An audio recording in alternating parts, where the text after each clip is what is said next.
Finally আমি আমার বাসার নতুন চুলাটা সেট করে নিলাম। আর আমার এই চুলাটা আমি আমার যে ক্যাবিনেট বক্স সেটার উপরে সেট করেছি। কারণ আমার বাসায় হচ্ছে electric oven and micro oven ২ টাই আলাদাভাবে আছে।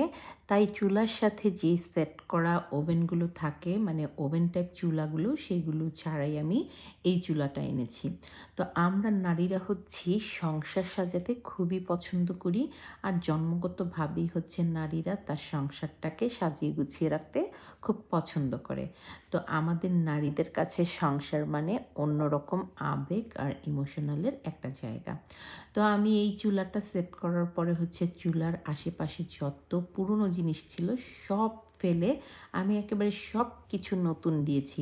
আর যেহেতু বাঙালি রান্নাগুলোতে একটু তেল মশলা পরিমাণে বেশি থাকে আর চিটচিট করে, তাই আশেপাশে যে বক্সের যে খালি অংশগুলো ওগুলো কিন্তু একটু কাভার করে রাখতে হয়। কারণ প্রতিদিন এগুলো পরিষ্কার করার মতো প্রবাস জীবনে সেই সময়টা কিন্তু আমাদের নেই।